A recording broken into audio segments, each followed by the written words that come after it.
and damn near had me foaming at the mouth for you. I appreciate all the effort you did to help me get it back. No, but now my phone is popping. This is a crappy lipstick. From yesterday. So yesterday, for those of you that missed it. Like the Valentino lipstick up against this. It's like, oh yeah. You did a lot. Money does buy better things. Say the least. Anyway, I'm taking credit this morning for bringing R. Kelly back. R. Kelly released a remix of the Chris Brown residual song and flipped it in his own way. But he wasn't I'm taking credit this morning for being... Oh, onto the radio station. On top of his, She should have just gone all the way. Like, I actually brought R. Kelly back. Just in general. Alleged AI.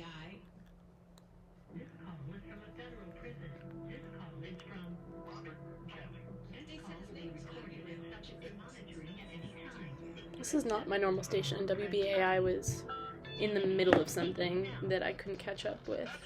State revoked AG's passport while he was in West Germany. This is This might be something. Yeah, this is something different. They revoked Phil Ag's passport while he was overseas because Phil Ag, for those who don't know, was the founder of Covert Action Information Bulletin, which is now Who knows of that? magazine, of which this podcast is a project. Well, And I did speak over the important part. You're not allowed to have a passport. Unfortunately, it was the Burger Court, the Supreme Court did not agree with Phil Ag, but that didn't stop him from, continuing on in his fight.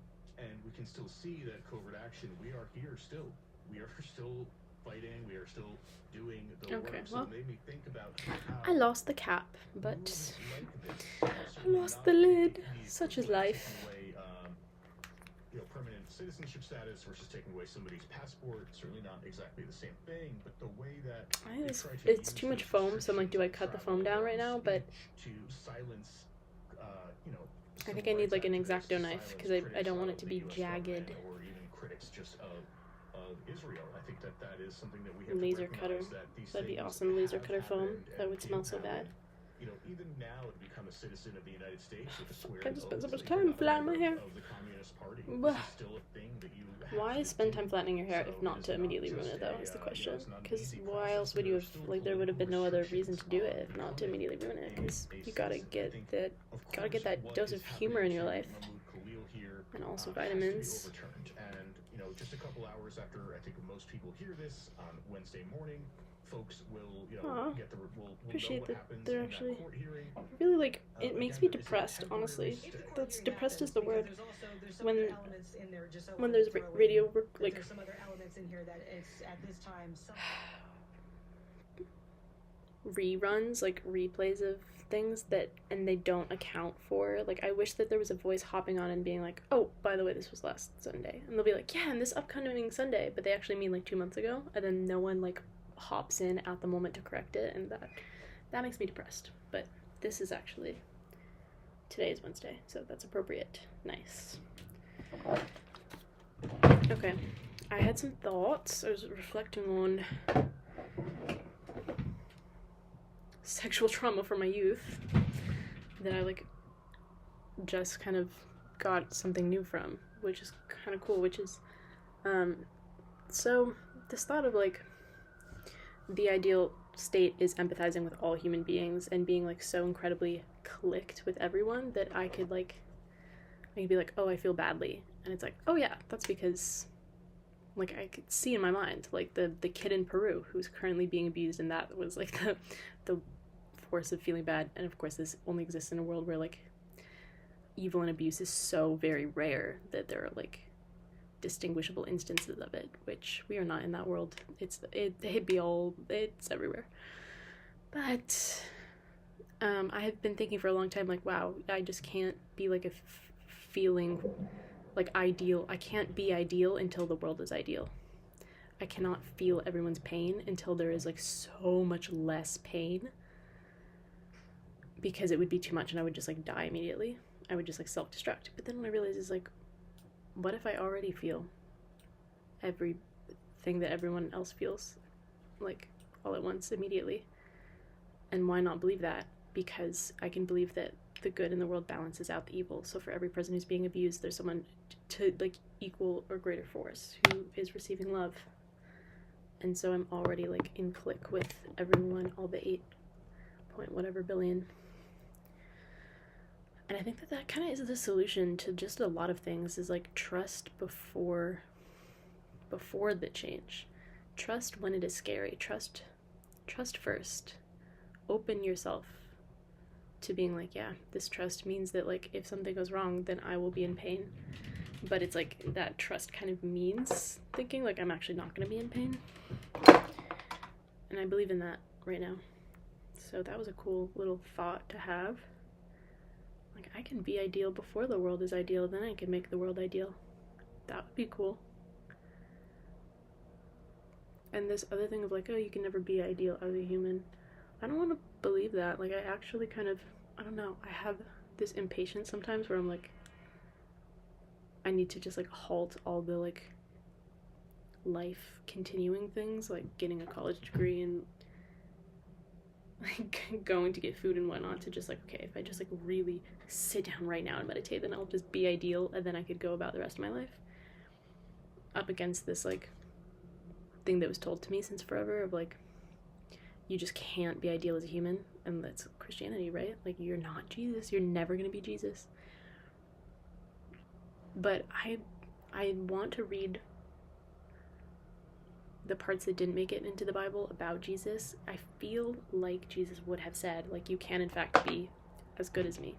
I think that's what he would have said, because that's the other thing, is Jesus was not born completely ideal in all ways, and we know that because the part where Mary's like, turn the water to wine, and he's like, girl, I'm not ready.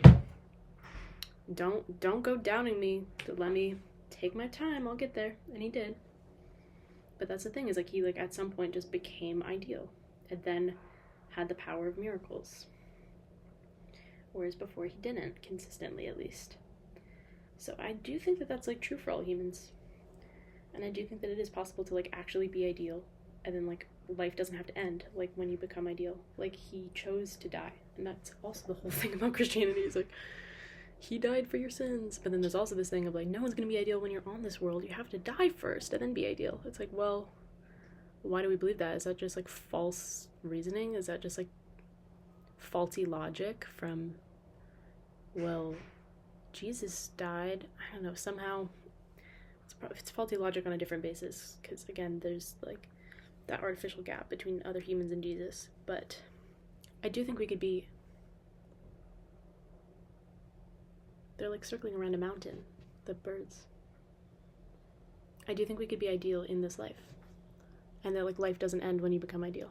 You can just like become ideal and then live a life, and that's kind of like, that would be a much better way of going about it. So, and then, you know, be ideal. We already are, if we're not moved by fear and desire. Like, you know, if we're not moved by any secondary thing, it's like the way that testosterone is secondary. maybe not. It's synthesized from estrogen. The way that like they say anger is synthesized from sadness or from pain. Like, there's something that happens before anger that like it gets converted into anger. And then it's interesting because anger seems to just like come up immediately. You know, it seems to be so like naturally present, but it's not. Like, it's a synthesized emotion. And so this whole like, we consume a lot of synthesized things, which I think is fine, because consuming the synthesized things, whatever, producing the synthesized things, but anyways. But then the whole like anti-synthesized, I just want what is like bare and base and natural, like that is it's a good philosophy, it's a good ideology if you apply it to like, no more anger. Anger is synthesized, I don't need it.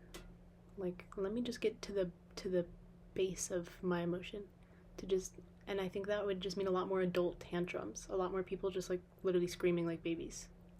And I would be really down with that, because the thing about adults is that we have a conception of time. Like, I think that is the big difference. So it's like, you start screaming and then you're like, okay, now I can stop screaming. And then it's like, once you scream like theoretically once, the next time you catch it before it even comes out of your mouth, and it just comes out as like a and then it comes out as just a normal sounding out breath, but it's like all of the emotion that would have into anger. That's just like, you breathe it out. I think that's possible. And I also think that the in and out visual of anxiety being like stuck in the vortex is going to be like one of the most helpful mental health training.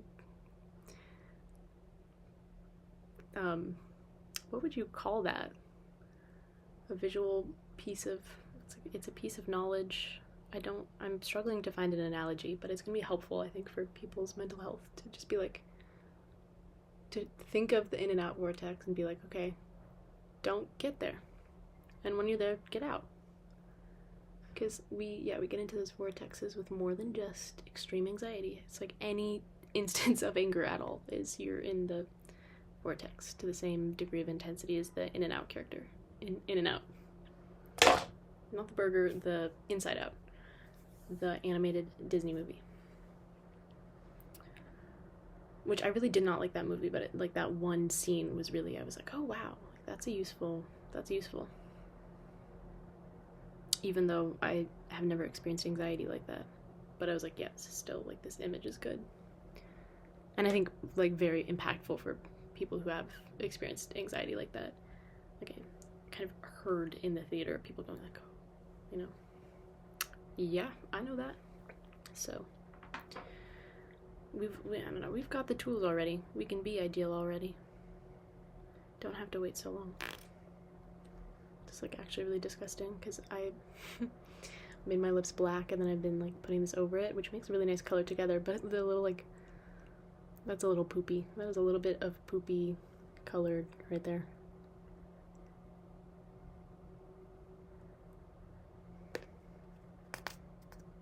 The sound really like elevates it too. Elevated. Poop lip elevated. Yeah, I don't think I fuck with the black lipstick. I also don't really fuck with this. The cap is also gone. I'm not gonna be like needlessly wasteful and throw it in the trash right now, but well, actually I will. Bye-bye, because this is good. Like, this is something that I don't want to throw in the trash. So I could just stick to that and that would be good. Okay, cap fell off again, so going in the trash. If you can't even keep your head on, then sorry. Gotta keep your head on. Trash. Okay, bye. Okay, bye. Bye, Felicia.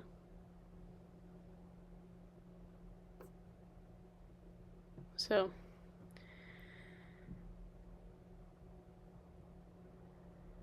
I don't want breakfast. I'm gonna email my professor in like 34 minutes. I think I made the point I needed to make. I guess I'll post my YouTube video. Okay. Guess these didn't really have to come off, but I might as well assume I'm ideal already because I wasn't feeling anxious when I took them off, so I guess that's what I wanted. I wasn't feeling desired necessarily to take them off, but I did it, so I guess that's what I wanted. Nobody told me to do it, so I guess it's what I wanted. Do I? Yes. Yes, I do want to braid my hair. So the thing is, like, we just question ourselves a lot. A whole lot. Yeah. Which is, there's something of the vortex in what do I want? Like, trying to... Like, yeah, I've been thinking about the Socratic disease that I have. Because apparently my Nana said that I'm self-absorbed because I spend so much time thinking about myself, like in terms of like self-betterment, and like every single statement that anyone makes, I'm like, what does this mean in terms of who I am and how I can improve? And like there's a real self-absorption in that is kind of, you know, the vortex is being self-absorbed. It's like, hey, be in the world. Like, click, lock in, I don't know. Click back to reality. Click the heels. But it's weird because that one's hard to understand because I don't have a word for it. It's not anger, it's not anxiety, but it's got to be an emotion if it's in the same class as anger and anxiety. What is it that is that thing that's like intellectualizing your existence and like doubt? Oh, doubt. Is it that easy? There's anxiety, fear, doubt. People say like lust. What else? Passion isn't, something true can be passionate, so that's not, yeah, an evil. Anxiety, doubt, fear, lust, maybe that's all of them. Anxiety, doubt, fear, lust. I feel that there should be like 5. Or like Christianity 7, right? Maybe 7. Greed. What's at the bottom of greed? Greed is a complex thing. Greed is like motivated by lots of things, so greed is not primary. Vengeance is also not primary. It's like mostly just encoded evil.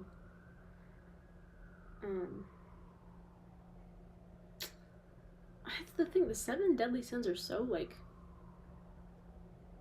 the words used fit a lot of soil on the cheesecake. Hopefully I post this and hopefully I upload that. I find that Instagram reel, even though I don't have Instagram. Soil on the cheesecake.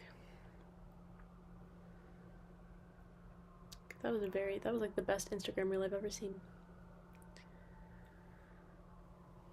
Okay, I'm gonna get to, unless I have a hair tie here. I saw some hair ties on the ground, but I don't remember where on the ground.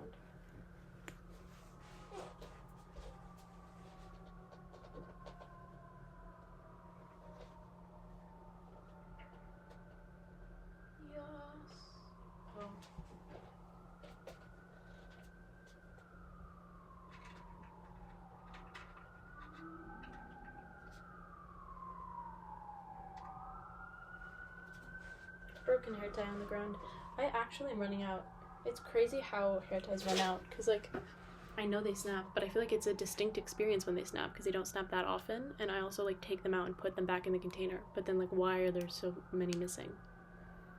Where do the hair ties go? I genuinely think that if we're gonna do like other dimension things, like not even as a joke, probably it's gonna be a lot easier to prove. Instead of using crazy expensive scientific equipment to get really, really small particles, just do an actual scientific, like large scale study of the missing socks and the missing hair ties. And then that is how the other dimension will be discovered. I'm not bullshitting at all. Like, I laughed only because I applied the societal mind that says that is freaking ridiculous. And like, yes, it is ridiculous from the societal mind. Sure, societal mind, I see you. And also, you're also ridiculous. Because what do you mean?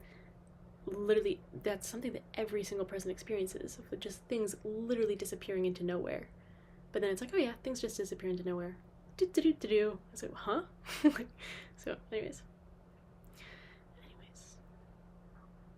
Miracles all the time. Literally all the time. That's why I love Interesting Ball by the Daniels brothers. I might watch that. I think I'm gonna watch something else probably. Yeah. I'm gonna watch something by the Daniels brothers that I haven't seen on YouTube is what I'm gonna do after this.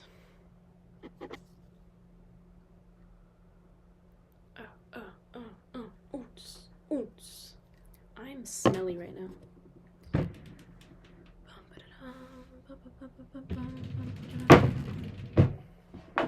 This stuff doesn't work, but it's kind of pleasant to apply. I'm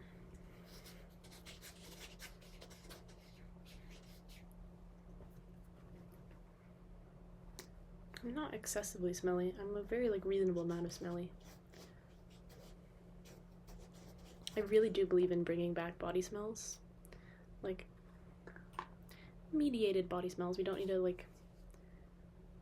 I think it would be bad to live in a society without deodorant because so many people go to the gym and so many people, when they want to shower, they, don't have time to shower, tell themselves they can't shower, and that's what makes it bad. But, if everybody just like showered when they wanted to shower and didn't like do ridiculously strenuous stuff, we could have some sweat and it would not be a bad thing. We could acclimate to it. It would not take us that long. It's kind of like an acquired taste. You know, most foods are acquired tastes.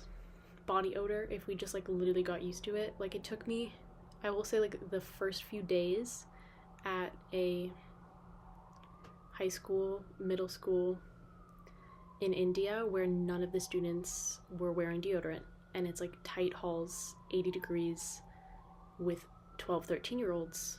It was like, oh, this is unpleasant. Literally by the second week I was like, I don't give a shit. Like apparently this is what humans smell like and I'm not really concerned by it. And then it just kind of changed my view of body odor, because I'm like, it's actually not that deep. It's actually not that deep. We just make it deep by, we have like civilized ourselves by just like requiring something unnecessary. It's just, why do we cause ourselves, why? Like you don't have to buy things. You don't have to buy things like we buy things. Like buying deodorant and everybody has to buy deodorant is kind of ridiculous. It's kind of super ridiculous. So, yeah, but I also like that deodorant was really pleasant to apply. Like I really enjoyed applying that. That's something that I don't know if I'm going to purchase it again. I like the rollerball deodorant. I'm thinking like metal. I want like an Aesop, like fresh herby metal ball in a glass thing deodorant. And I think Aesop has a deodorant and it's not like that. But I'll find something like that. And then I'll just use that. And if it's like less effective, then perfect. But like the chalky, like, you're not gonna smell, I promise you're not gonna smell for 48 hours. Like, we're doing everything in our power to make, like, I don't care for it anymore. Something I do love and that I will continue buying and that I love to buy and that I just feel glad to live in this current era where I can buy it is razors. I love shaving. It's so pleasurable to me to shave, and it always has been. I have always liked shaving. I've never had a time where I'm like, oh, this is so, I wish I didn't have to shave my legs. Like, I love it. So that's just like freedom of choice, you know? Like, there are a lot of things out there that people would probably keep doing. I think I would keep face makeup is like pleasurable to me. I think especially with sunscreen in it, it just feels like it makes sense. I don't want to put on just sunscreen because I'm putting something I can't even see, and like the skin damage is so far in the future. But like if I'm putting on makeup and it's like, ooh, I look good now, but then it's also like 80% of skin damage is from the sun. So it's like a sunscreen is quite literally like youth elixir, fountain of youth. Like, quite literally. I was having this thought in the Quest waiting room before I got my blood drawn so I could get on my freaking meds, my freaking Abilify, but I was having that thought of, like, we actually found a fountain of youth and people don't make a big enough deal out of how important sunscreen is. And I don't know why that thought, like, just impressed upon me. Like, my mom is a sunscreen salesperson and has been telling me my whole life, like, wear sunscreen, but it didn't, and told me, you know, that 80% of aging is from the sun, but I just, like, didn't really care. And then it just, like, suddenly hit me, like, 80% of aging is from the sun. Like, what the fuck? Like, that is quite, like, miraculous. Like, miraculous that we now know that and, like, have a remedy. And you could, 80% of aging just from, like, putting on your makeup in the morning and you find it pleasurable. And it's, like, there's no children's blood in it. And no one had to die on a sea voyage trying to find some hidden place in Canada that doesn't exist. Like, and it's just sunscreen, you know? So that's crazy. It's really crazy. But yeah, I'm wondering, like, what other, like, necessary things I'm gonna think, like, shoes I think are necessary.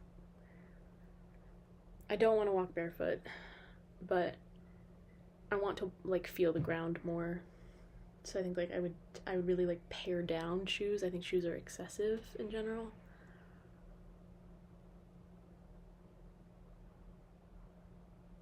Purses are so poorly constructed.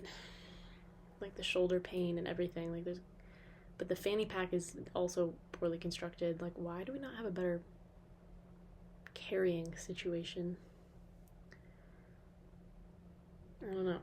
I really feel like chest, like something with with comfortable straps that like go kind of around both of your shoulder blades. Maybe there's like a massage button, and it'll like just massage your shoulder and back, and then you have like the pack like on your chest. Maybe it's like a triangle, and it's like strapped right here, and you have it around both arms, and it's, you can stretch, and it'll like maybe it could be weighted or something, and that could be like good for your pec development or something. Or it could just, I like the massaging straps idea. And just to carry things like right here, you'd have like a zipper on the side, and you just kind of like reach into like, can you imagine like you go to pay for an ice cream cone, and you have your bag is like above your heart, and then you're like reaching into your heart for the $5 to like pay for your ice cream? Like, that'd be awesome. And probably way easier on the shoulders than like, and easier on the hands than like having to fiddle in a little purse. It's just like dehumanizing. I'm not an octopus. I don't want to use my tentacles.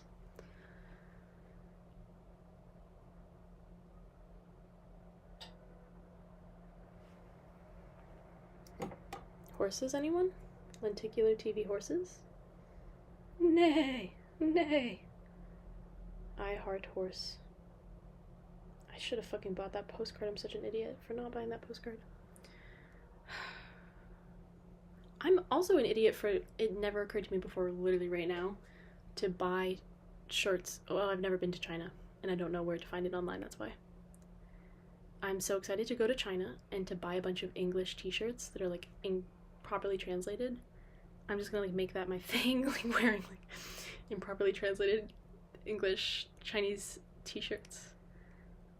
What a freaking statement, and what a riot. Like, I heart horse. I saw that on a postcard in Martha's Vineyard, just among all the other, normal ass postcards. It was like, in big font all across the top. So like there was no room for the S on the card. It was like it seemed very clear that they forgot it. And I think there was maybe one horse on the postcard. But like, I heart horse is just so, like, just eternally good. Like, that's just a memory that will stick with me forever, and I could always find it funny. This is really poorly framed, and it makes me really sad. And it's also just like cheaper quality than I was expecting. But it's like really cool as a prototype, and she's a fashion designer. This isn't her thing. So like, she just needs stronger collaborations with people who, like, maybe the, what are they called? Those little figurines. There's one for Severance of Mark S. at a computer, and then he's got, like, in his brain, him at a computer. And I think they're made of, like, rubber or plastic or something like that.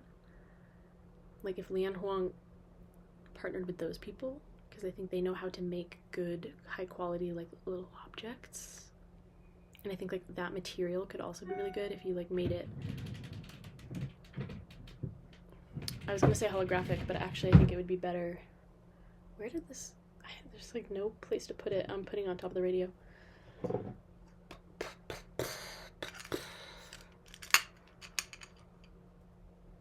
These are clay pigeon earrings. They're plastic, but there's, like, a coating on this part that's, like, the paint, because it feels very distinctly different from this, and it's like, this texture is really interesting. I've literally never had anything that's this texture before, so this is probably a material with like lead in it or something, because these are from they're stamped 1997, so I don't know, 1997 is not that long ago. Whatever this is, it's toxic, because it's not used, and it's interesting. But like, yeah, something with an interesting texture, because this is not cutting it. It's not cutting it, and the framing is really bad. Get help. And like, yeah, the way that it hoods, like, you can't really see the horses. It's not good. But again, like, I support it. I support the concept. I just don't want to keep buying concepts, because I keep buying concepts because I'm like, wow, cool concept, but then it's like, come on, just go a little bit further. And that doesn't mean work an extra hour. It just means, like, make another friend and have another conversation. And then it's like, oh, yeah, that's the way to make it better. It's my ice cream bowl that my mom freaking painted for me. Eden's ice cream bowl.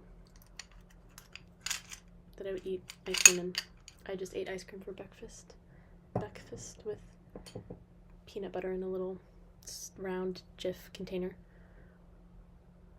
That's a good little thing. Like, this thing just has not realized itself, but those little round Jif containers, like, yes, that's what I need.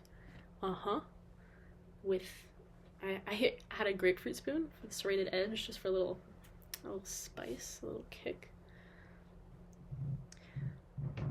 I like the shape of grapefruit. I do just genuinely like grapefruit spoons. Like, it's just a utensil that brings me joy. It is my favorite utensil. Like, if anyone asked, like, hey, what's your favorite, you can only have one utensil. Is it chopstick, fork, knife, or spoon? Grapefruit spoon. Easy, next question. But I had vanilla Haagen-Dazs ice cream because that's what I used to have. Like, they had it in little containers, and they were like 15 carbs each, which was like 15 and 45 were my numbers when I was diabetic, working with like Lantus then Basaglar, because Lantus is name brand expensive. I like could only eat at certain times and certain amounts of carbs, and I was like very, very, very moderated. It's crazy thinking about that now. I'm like, wow, yeah, it just makes my current eating habits, which are like all over the place, justified, because I'm like, I actually did do the, like, I was on a freaking schedule like for years, and I didn't feel better. Like, I feel closer to food now. I feel I enjoy food now. I understand the interaction between food and blood sugar more now, so I don't need to be super regimented again, but I was for years. And yeah, the little Haagen-Dazs vanilla ice cream, 15 carbs. I'd put them in the microwave for 10 seconds so it's like soft on the top, and then that became disgusting to me, and it's still disgusting to think about, and my Haagen-Dazs ice cream started to melt, and I was like, this is not, I want it to be cold. But I had that with peanut butter, and additionally buttermilk, coffee, buttermilk, Ovaltine, cocoa powder, espresso shot, and Nespresso full coffee shot, but then I like stopped it a little early, and then 3 ice cubes because I ran out, and that was not, it was enough because like the glass would have overfilled if there were more. But yeah, it was a decent breakfast, and also an orange, and also an apple that was very bitter, which is, I kind of appreciate, because sometimes fruit is too sugary. So anyways, I feel like I said I was going to do something else. Like, obviously I'm going to go watch a Daniel's Brother short film, but like on camera, I don't know. I guess I could turn on the news again. Delivers its findings to us. Is threatened by. Tell me why. Take a step back and think about this for a second. Why? What a trade deficit means is we're consuming more than we're producing. Is that a problem? I mean, it's not costing jobs. I mean, I take that all day long. Now, I'm not saying we don't have our issues and problems, but it's not the trade deficit. I mean, it's a problem if it's a non-reciprocal relationship. If we really wanted to address the trade deficit. Is it really a problem if the woman doesn't have power in the relationship and she's getting her desires like 25%? What is the tariff rate? I would apply the percentages exactly to like make the point funnier, but I can't remember numbers. Is it really a problem if the woman doesn't have power in the relationship? Like, if it seems to be going kind of well. Do that in bad ways. Like, yo, do that. reciprocity. But if we address that, the trade deficit would go to zero. Reciprocity, so, there are ways to address the trade deficit. It's not through tariffs and trade wars. I know that was a lot from what. Okay. No more news. The news is done. There's nothing else to know. You know everything now.